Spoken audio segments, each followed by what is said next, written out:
Result से एक रात पहले गोपाल ये सोचकर परेशान हो रहा था कि कल क्या होगा मेरा, मैं कहीं फेल तो नहीं हो जाऊंगा। और अगले दिन गोपाल अपने पापा के साथ घबराता हुआ अपनी 9th क्लास का रिजल्ट लेने जब स्कूल पहुंचा तो उसके सर बोले, देखो गोपाल, 2 नंबर की वजह से आपकी मैथ्स में बैक आई है। बस इतना सुनते ही गोपाल के पापा उस पर चिल्लाते हुए बोले, मैंने तुझे कितना समझाया था कि पढ़ ले, लेकिन तूने मेरी नहीं सुनी, अब देख हो गया ना फेल। अरे भाई साहब, आप गुस्सा क्यों कर रहे हो? गोपाल के सर ने समझाते हुए बोला, कंपार्टमेंट ही तो आई है, फेल थोड़ी ना हुआ है। और वैसे भी जब तक मैच चल रहा हो उसका रिजल्ट थोड़ी ना तय किया जा सकता है। सर की बातें सुनने के बाद गोपाल और उसके पापा दोनों का हौसला बढ़ गया, जिसके बाद गोपाल को उसके पापा ने एक और मौका दिया अपने आप को साबित करने का। जिसके बाद गोपाल ने मोबाइल, टीवी, गेम और अपने दोस्तों से मिलना बंद करके जी जान से कंपार्टमेंट के पेपर की तैयारी में जुट गया। और एग्जाम के बाद रिजल्ट देखकर उसके पापा बेहद खुश थे, क्योंकि गोपाल ने अपने पूरे स्कूल में मैथ के कंपार्टमेंट के पेपर में सबसे ज्यादा मार्क्स का स्कोर किया था।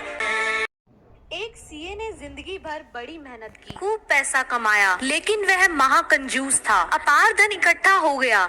जब मरने लगा तो अपनी पत्नी को बुलाकर कहा, यह सारा पैसा मेरे संस्कार के समय मेरे साथ ही रख देना, ताकि ऊपर जाकर मैं इसे खर्च कर सकूं। पत्नी ने कहा, हाँ मैं वादा करती हूँ। मरने के बाद जब उसे ले जाने लगे तो पत्नी ने कहा, रुको रुको। वह एक लिफाफा लाई और शरीर के साथ रख दिया। भाई ने पूछा, तो क्या सारा पैसा जल गया? पत्नी ने कहा, मैंने सारे पैसों का एक चेक बनाकर उनके साथ रख दिया, जब चाहेंगे कैश करा लेंगे। आखिर वाइफ किसकी थी? सीए की।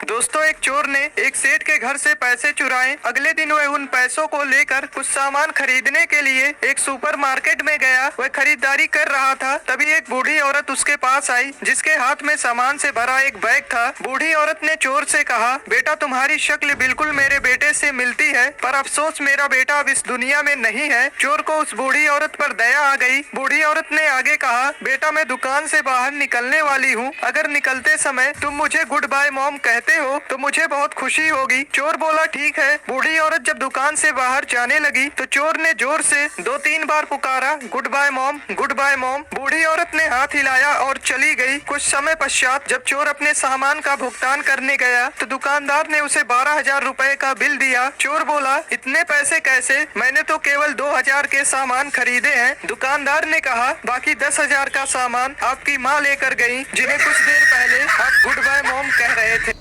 दोस्तों, एक बार दादाजी बस से कहीं जा रहे थे। जैसे ही वो बस में चढ़ने वाले थे तभी पीछे से धनिया की आवाज आई, अरे दादाजी दादाजी रुक जाओ, आप अपना वॉलेट तो घर पे ही भूल आए थे, ये लो अपना वॉलेट।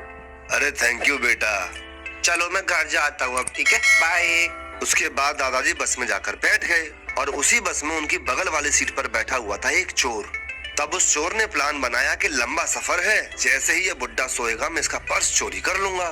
थोड़ी देर बाद चोर की आंख लग गई और जब उसकी नींद खुली तो उसने देखा कि दादाजी सो रहे हैं। वो तुरंत दादाजी के पास पहुंचा और उनकी सारी जेबें टटोल मारी, लेकिन उसको वॉलेट कहीं नहीं मिला। थक हार कर वो अपनी सीट पर आके बैठ गया। जब दादाजी का स्टॉप आ गया तो वो दादाजी के पास जाकर बोला, दादाजी मैं एक चोर हूँ, आपका वॉलेट चुराना चाहता था मैं, लेकिन इतना ढूंढने पर ही मुझे आपका वॉलेट नहीं मिला। कहाँ रखा था आपने उसको? मुझे तुम्हारी शक्ल देख के ही पता चल गया था कि तुम चोर हो, इसीलिए जब तुम सोए थे मैंने अपना वॉलेट तुम्हारी जेब में रख दिया था। समझ गए बाबू? एक बार दादाजी बस